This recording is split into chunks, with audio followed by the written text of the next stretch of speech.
Halo semuanya, senang ketemu lagi di Lab ID buat ngobrol santai tentang branding, marketing, dan komunikasi. Kita masih di segmen Cari Cara episode ke-6 buat bantu teman-teman UMKM majuin usahanya. Sekarang saatnya pembahasan seputar nama. Seru ya buat pemilik usaha karena bisa nyiptain ciri khas yang kelihatan secara langsung, apalagi kalau sampai terkenal.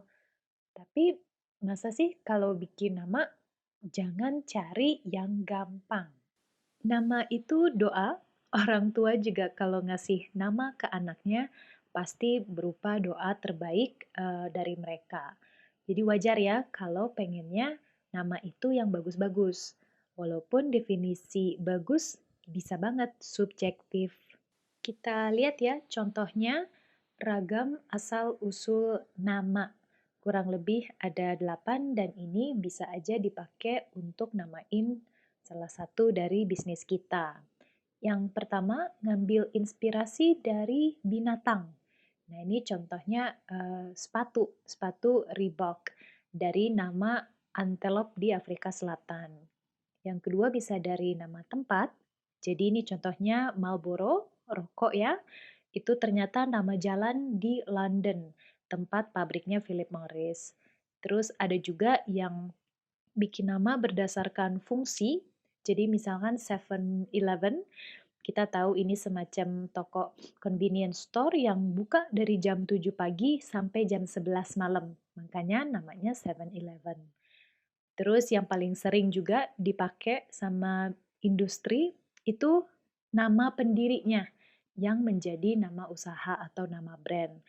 Ini misalnya IKEA, jadi dari nama pendirinya orang Swedia, Ingvar Kamprad, terus ada nama desa sama nama tempat, yaitu Elmtarid sama Agunarid, jadinya IKEA. Terus bisa juga dari legenda atau mitologi, ini yang terkenal banget Nike, karena dari nama Dewi Kemenangan di mitos Yunani. Nah, bisa juga ngambil rute konsep atau filosofi brand. Ini paling ketara mungkin dari brandnya Lego, mainan yang balok-balok itu ya. Karena dari bahasa Denmark, jadi singkatan ini sebenarnya dari kata leg got atau bermain dengan asik. Terus ada juga yang ngambil rute nama dari benda atau objek, yang paling gampang merek elektronik Apple dari nama buah. Yang terakhir, kandungan. Jadi kalau kita mau nge-highlight, kandungan dari makanan, biasanya mungkin ini untuk makanan atau untuk apa namanya, produk-produk toiletries, ini contohnya kayak Pantene, karena itu adalah provitamin dari vitamin B5, yaitu pantenol. Nah, ini kurang lebih beragam cara kita untuk bisa come up, rute-rute nama. Walaupun maunya yang bagus-bagus, kadang fakta di lapangan nama yang nyeleneh sama nggak nyambung dengan penawaran yang dijual, tetap bisa kok bikin bisnis itu sukses. Contohnya ada merek baju di Inggris itu FC UK, kebalik dikit bacanya bisa jadi sumpah serapah ya di bahasa Inggris. Itu. Nah, gimana caranya buat tahu seberapa standout sih nama yang kita mau coba bikin? Nah, ini bisa dipetain pakai matrix. Bikin 4 segmen atau 4 kotak mulai dari nama yang kedengarannya lokal dan fungsional. Terus ada lokal dan out of the box. Di kotak ketiga itu bagiannya yang nama dengan suara yang global dan fungsional. Yang terakhir itu adalah global tapi dia out of the box. Nah, kita kalau ambil contoh di industri perkopian, itu kurang lebih juga bisa ada beberapa.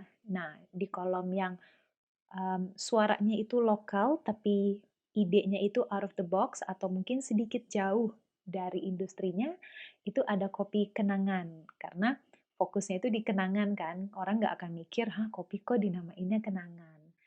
Nah, tapi kalau untuk di segmen yang lokal dan fungsional, artinya sangat-sangat erat dengan produk yang ditawarkan, Ini ada contohnya cangkir merah gitu. Dia kopi yang kemudian dicampur dengan gula aren. Makanya dinamain cangkir merah. Nah, tapi ada juga nama yang walaupun pendirinya orang lokal, tapi dia memutuskan untuk punya nama dengan suara yang global atau international, terus let's say fungsional juga. Jadi menunjukkan jelas ke produk. Ini misalnya coffee corner. Corner kan bahasa Inggris, maksudnya pojokan kopi, semacam kedai. Nah, yang terakhir itu adalah kalau suaranya global, tapi dia out of the box. Mungkin nggak langsung ngerucut ke kopi. Contohnya anomaly coffee. Mungkin orang agak bingung ya, anomali apa ya artinya gitu. Dan itu berawal dari bahasa Inggris.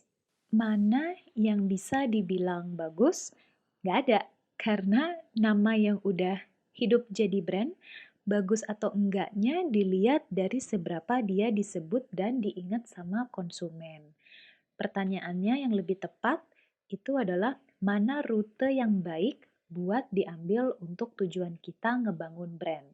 Kalau tujuannya teman-teman itu namanya biar gampang dan orang langsung tahu dengan industrinya apa yang dijual, ya pakailah rute yang fungsional. Kekurangannya, orang biasanya akan tutup mata sama cerita di balik si nama karena mereka akan beranggapan mereka pun tahu apa artinya. Nah, tapi kalau tujuannya pengen biar kita bisa bercerita apa seru nih dan orang jadi terpukau dan dia istilahnya caught by surprise gitu ya, terkejut. Jadi semacam oh iya ya, ternyata gitu ceritanya gitu. Nah, bisa pakai rute yang out of the box tadi. Karena namanya bisa sangat jauh dari industri si produk sehingga memaksa brand buat bangun cerita yang inspiratif. Karena ini sesi yang praktis, biar nama bisa sering disebut, carilah yang bentuknya itu kata kerja atau ekspresi yang dipakai sehari-hari. Harapannya adalah biar bisa nyatu jadi bahasa yang digunakan waktu lagi dalam pembicaraan. Misalnya kita pernah dengar nih ada nama buat aplikasi fintech solusi keuangan itu disebutnya OI. Sekilas kayak cara kita manggil orang ya, tapi lama-lama jadi catchy. Nah, atau mungkin teman-teman pernah dengar aplikasi juga yang namanya Pegi-Pegi. Dari kata kerja mirip jalan-jalan. Nah, jadinya kalau ngobrol bisa banget itu nyelip masuk nama brandnya. Kayak, pergi-pergi yuk. Seni seputar bikin nama atau logo ada videonya tersendiri di YouTube sama podcast Lab ID dengan judul Strategi Logo Pergi-Pergi Biar Diingat Terus.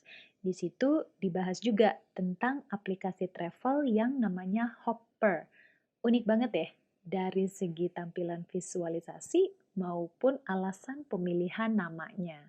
Kalau kembali ke contoh kasus usaha kopi rumahan kita, mikir yang kilat biasanya bakal balik ke nama owner atau pendiri. Misalnya Kopi Mak Aminah. Nah, ini rute yang sering banget diambil sama UMKM karena ingin ada label dirinya di produk dan brand hasil karya mereka. Lagi-lagi nggak ada salah atau benar karena banyak juga brand pakai nama akhirnya sukses. Tapi apakah memudahkan buat orang nantinya ingat atau malah jadi bisa ketukar-tukar sama owner lain di produk serupa yang mungkin coba niru. Nah, balik lagi ke tujuannya itu apa. Sehingga kalau pemikirannya strategis, biasanya akan keluar nama yang ngomongin manfaat, terus dikemas jadi ekspresi atau kata kerja. Misalkan ya, nama kopinya ini adalah Ke Langit Ketujuh. Jadi benar-benar kalau jam jajan sore-sore ada yang nanya, mau kemana? Jawabnya bisa, oh mau ke langit ketujuh gitu. Dan ini bisa banget jadi topik pembicaraan karena namanya tuh aneh, nggak biasa. Begitu dimasukin ke grand roadmap bisnis kopi rumahan yang kita punya, berarti sejauh ini di edisi ke-6 kita udah punya brandingnya, kopi yang bikin happy kayak ke langit ketujuh, dalam 7 hari punya lain cerita, lain rasa.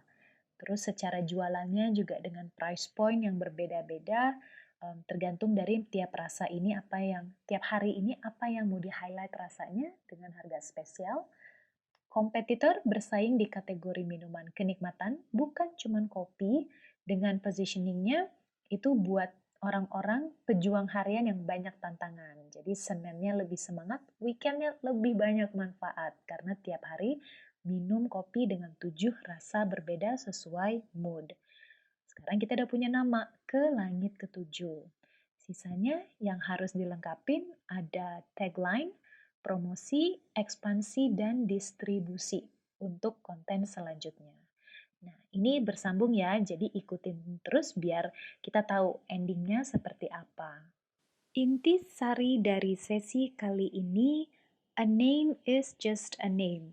Karena di penghujung semua, yang paling ngaruh itu adalah cara kita ngehidupin brandnya. Ini yang akan nentuin nama akan punya gaung atau enggak di benaknya konsumen. Tapi secara strategis nggak ada salahnya kita nyiapin atau bantu biar nama ini bisa semakin mudah dan unik disebut dalam pembicaraan sehari-hari. Ikutin terus ngobrol praktis cari cara biar UMKM bisa melesat di YouTube dan podcast Lab ID. Jangan lupa ya buat follow dan subscribe. Kali aja di waktu senggang kalian mau ngejar topik-topik pembahasan yang dulu-dulu itu silakan banget. Next up, kita bakal ngobrolin tentang tagline. Gimana sih caranya biar gampang nempel di ingatannya pelanggan? Stay tuned!